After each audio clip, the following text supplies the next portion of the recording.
I'm David Bank, and from Impact Alpha, this is an Agents of Impact podcast. We'll buy those properties and we say, okay, can we at least give our residents a minimum of 20 to 30% each and every month below market rate rents?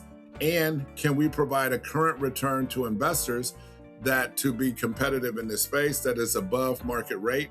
And can we add an additional 15 to 20% on top of that per month by making it sustainable with our renovations? That's Dr. Canaan Van Williams of Proactive Sustainable Bonds, a social impact fund focused on preserving safe, appealing, and affordable housing from assets many other investors would avoid. Many of the manufactured housing, single-room occupancy motels, and multifamily properties Proactive has acquired had been condemned or nearly abandoned. I spoke with Dr. Van, as he's known, about how energy efficiency upgrades make housing more affordable, why below-market rents and above-market returns aren't mutually exclusive, and his ambition to serve 100,000 families while building toward a publicly traded social impact company. Proactive Sustainable Bonds has been an active and early user of Impact Alpha Edge, Impact Alpha's premium databases and other investment tools for fund managers and other agents of impact. I think you'll enjoy our conversation. Dr. Van, welcome to the podcast. Thank you. Thank you for having me. I'm excited to be a part of this, David, to, what you've built at Impact Alpha. Also excited that, we're also one of the offerings on Impact Alpha Edge. So thank you again. Terrific. Thank you for that. What I want to get into, Dr. Van, is what so many folks are talking about now, how we can increase the supply and availability of affordable housing. And you have done it in some tough markets with some tough properties, but have put together a portfolio that is growing. And I want to sort of get the secret sauce, as it were. Like, what is Proactive Sustainable Bonds doing, and how are you able to kind of get your arms around this big problem? Yes, I'm glad you asked that question. So Proactive Sustainable Bonds is a social impact workforce, low-income workforce housing fund. We're Reg D 506C. We have a $175 million raise. We focus on manufactured housing, SRO housing, single-room occupancy, motels, and we also focus on multifamily. So we have some of each. And you've got something like almost 24 properties, I know, in these different categories. And just maybe describe what they looked like when you picked them up and what they look like now. Oh wow! So what they look like when we pick them up are typical. So think of typical slumlord properties. They typically are run down, blighted, either boarded up, have weeds, trees around them, depending on the asset class. So in manufactured housing, we've had properties that have had no roads, water leaks, dilapidated houses that need to come out that are really old. And when I say houses, I'm referring to mobile homes. In multifamily, we've had properties we've picked up and bought that have collapsed staircases, that have broken out windows, that have trees, shrubbery around them, that are real eyesores. And then the SRO motel space, we've bought properties that are just shuttered, like they've been shut down and they're boarded up and they have like lots of weeds and trash and garbage and those sorts of things. And we also have other properties we buy that aren't so, in that condition. Okay, but so you take these properties and you're refurbishing them, but you're keeping them affordable. I mean, in a lot of cases, I know folks would like to take some of those and flip them to market rate rents or make them into luxury apartments in some fashion. You're trying to keep them affordable. How do you make all those numbers work to be able to both do the upgrade and still keep them affordable? So when we go in and before we even renovate or before we buy a property, we have a due diligence committee. So our first metric, our first priority is what impact can we create here? And can we create, because and I forgot to add this, when I was first talking, we're a verified social impact affordable housing fund, like really verified with several impact verifications. So first order of business is we have to make sure we underwrite for the impact. So for Proactive, at Proactive Sustainable Bonds, sustainablebonds.com, we underwrite for, can we directly advance SDGs number 1, 3, 5, 6, 7, 10, and 11, and indirectly 2 or 3 more. Once we find out if we can meet that criteria, that hurdle, we then go to the next step. Okay, is this property financially viable? And in most cases, like 95% of the cases, no exaggeration, they are, because we pick them up for pennies on the dollar. Typically, they've either been condemned, close to being condemned, been owned by a slumlord who is not cooperative with local and city officials, or even state officials in one case. And then we go in, we'll buy those properties, and we say, okay, can we at least give our residents a minimum of 20 to 30% each and every month below market rate rents? And can we provide a current return to investors that, to be competitive in this space, that is above market rate? And can we add an additional 15 to 20% on top of that per month by making it sustainable with our renovations?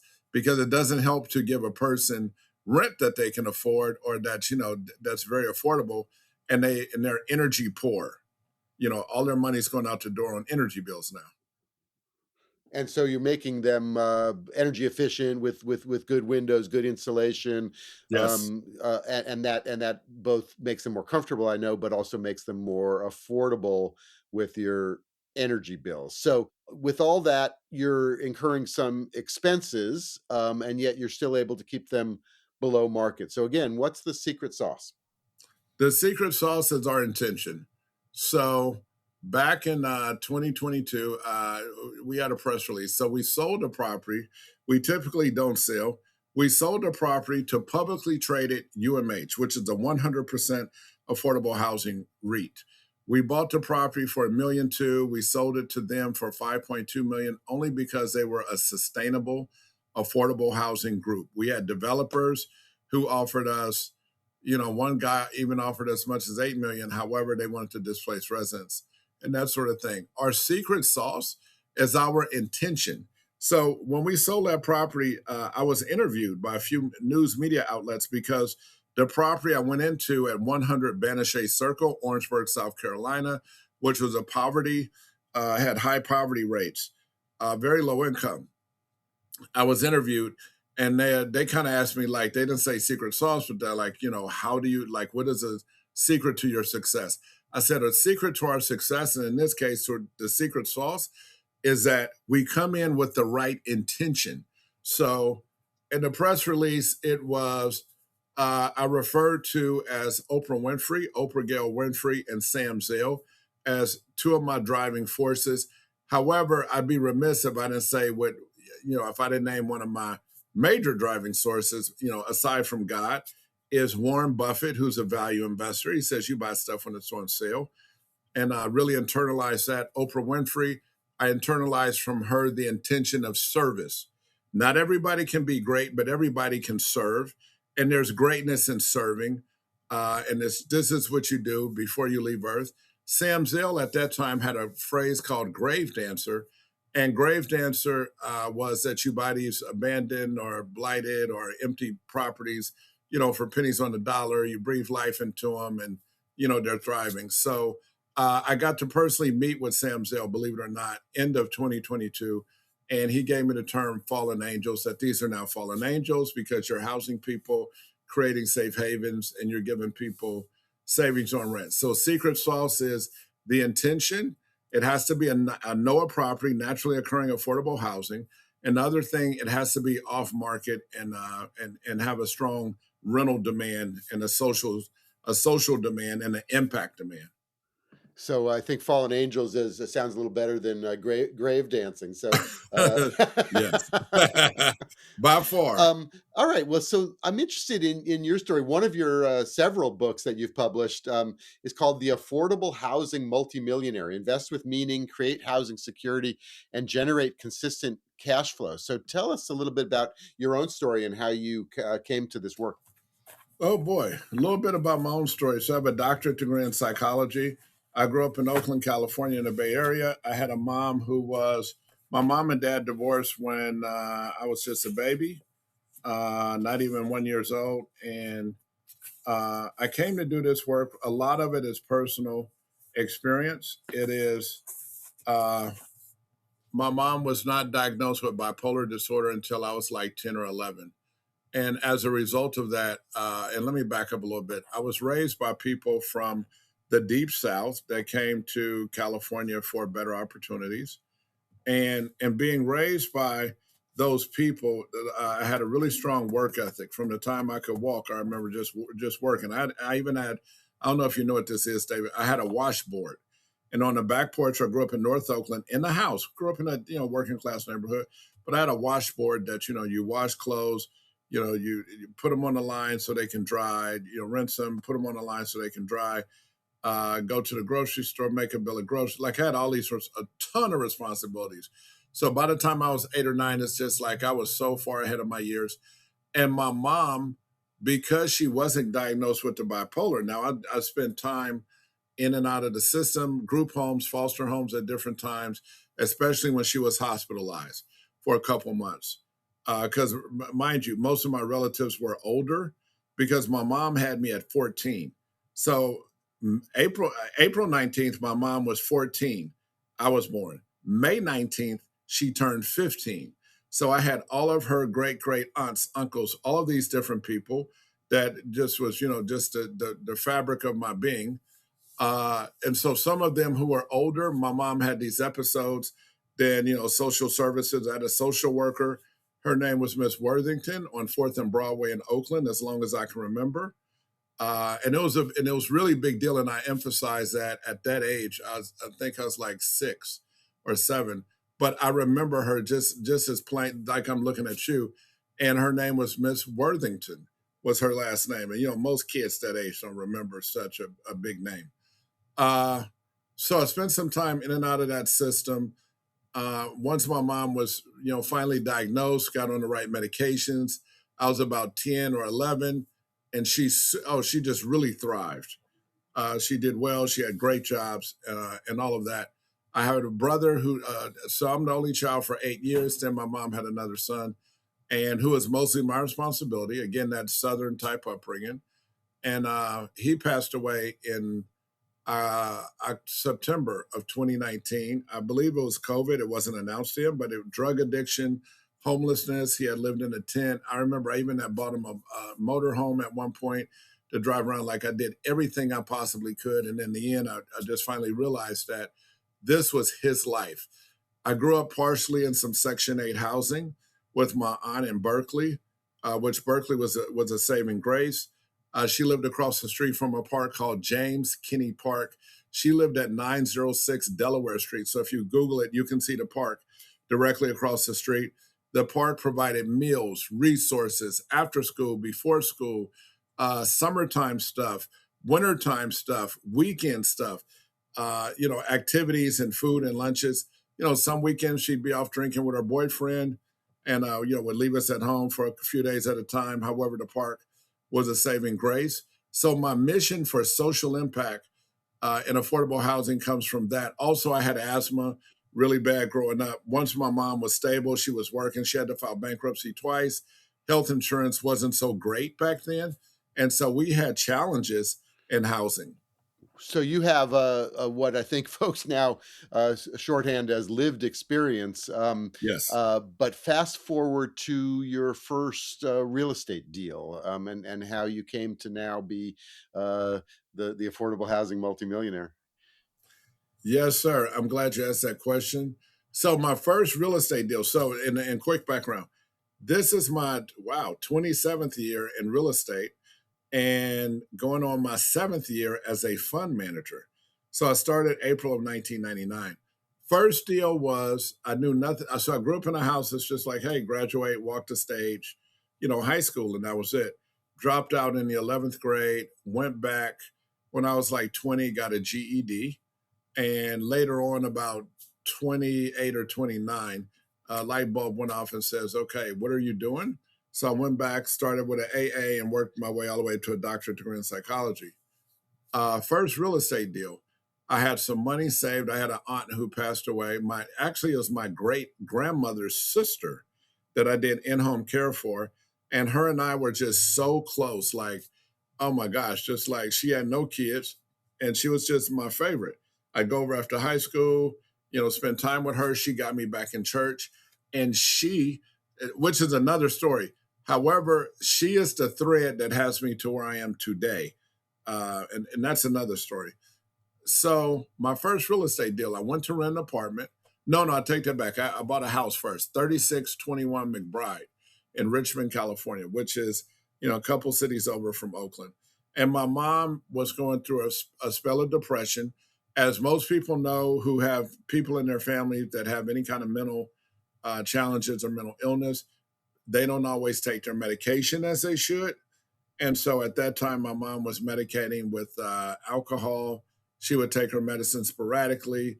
She fell into this really, really dark hole of depression.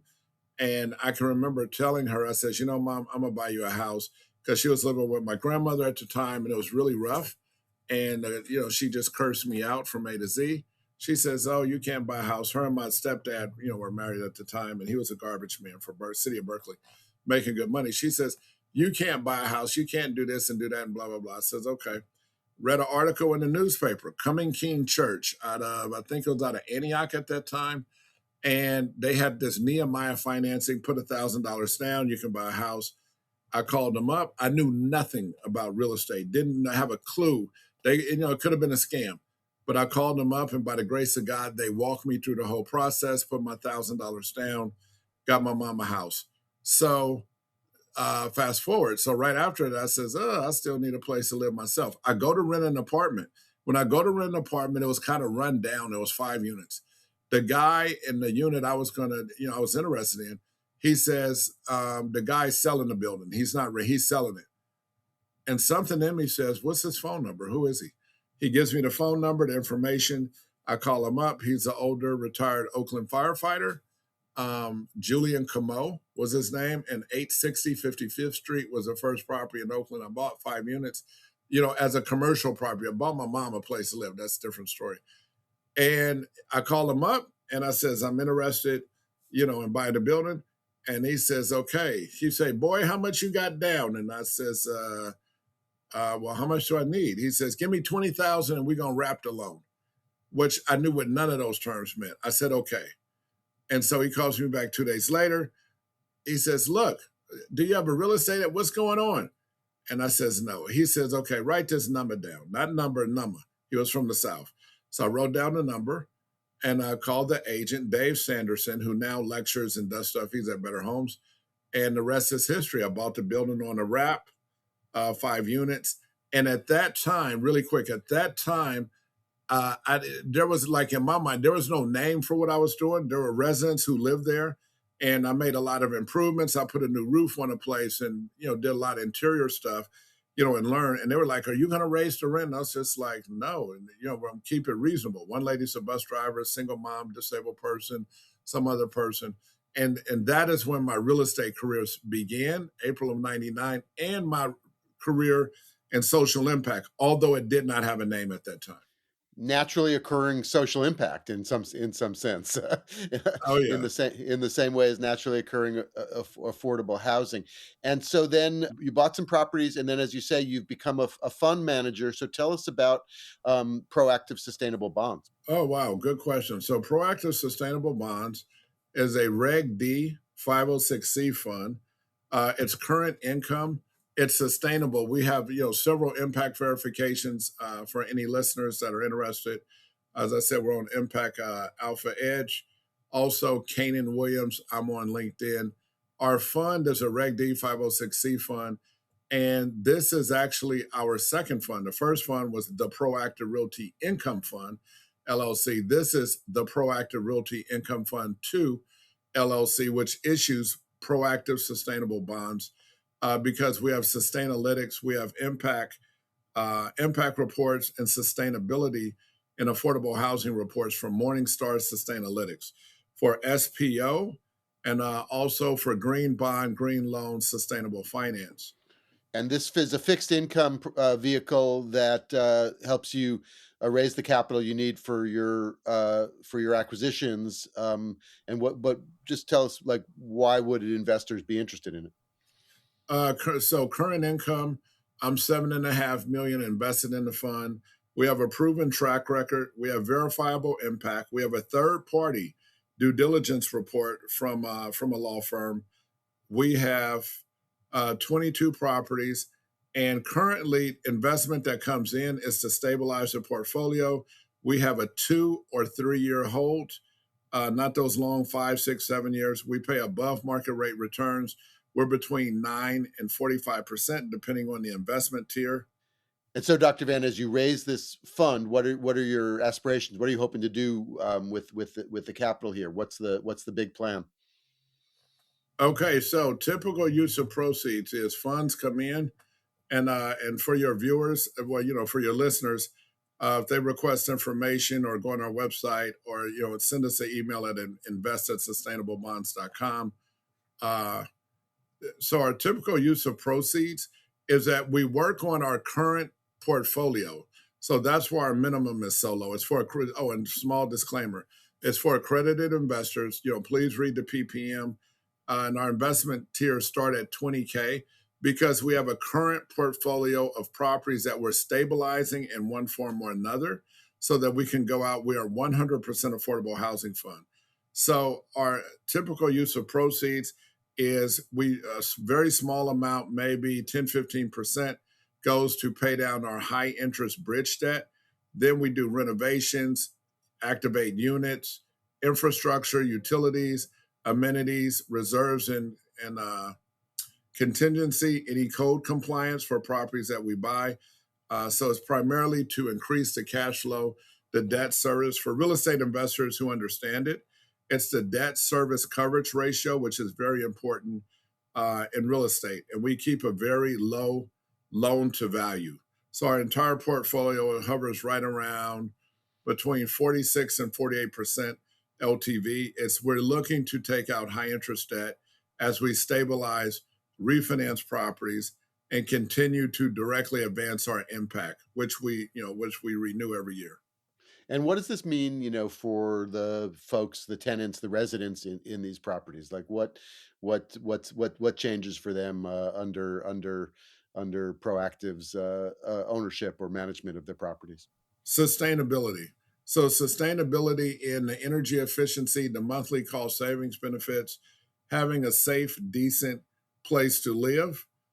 We've gone into some really tough neighborhoods, like even in Orangeburg, South Carolina, which is now a thriving place. We went into November 2018.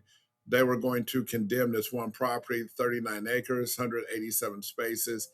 And to see that property today, we've taken it from 6 weeks from being condemned to selling it to 100% group affordable housing UMH, to UMH now investing over 25 million in this particular property and keeping all their 100% affordable UMH, and keeping all the rents low. The place is safe, paved streets.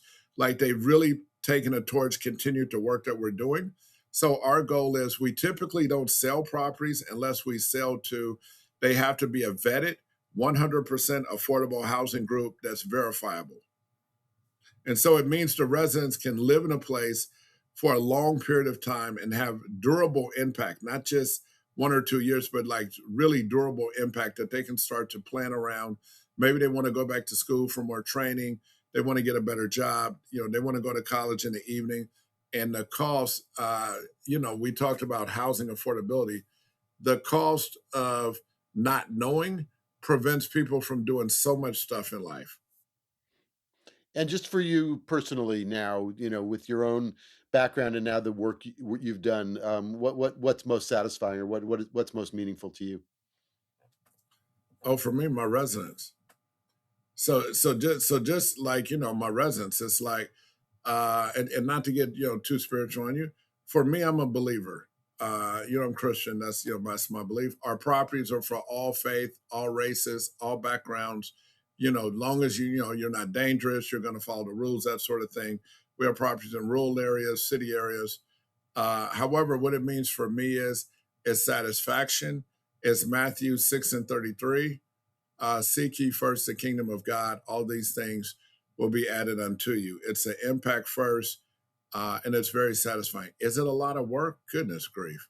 It's a ton of work because we're dealing with populations that a lot of people just either shun, either they're invisible, they don't want to deal with, uh, that type of thing. But it's very gratifying work. And if we look forward, 3, 5, even 10 years, where do you see proactive sustainable bonds and proactive impact being in that time? In that time, I see us having uh, several thousand spaces, having served. Our goal in the next 3 to 5 years is to serve at least 100,000 families, and to also have a listing on a NASDAQ sustainability. NASDAQ has a sustainable index or sustainable market. So it's that you can be listed on. So it's to be listed on there, to be a really awesome social impact, a publicly traded social impact company that's able to be a role model for others who want to be an impact, that sincerely want to be an impact. All right. Well, Dr. Canaan Van Williams, or Dr. Van, we're going to be watching closely as you travel that road. And thank you so much for joining us. And come back again and tell us how it's going. I appreciate you so much, David. Thank you for having me on your show. Thank you so much.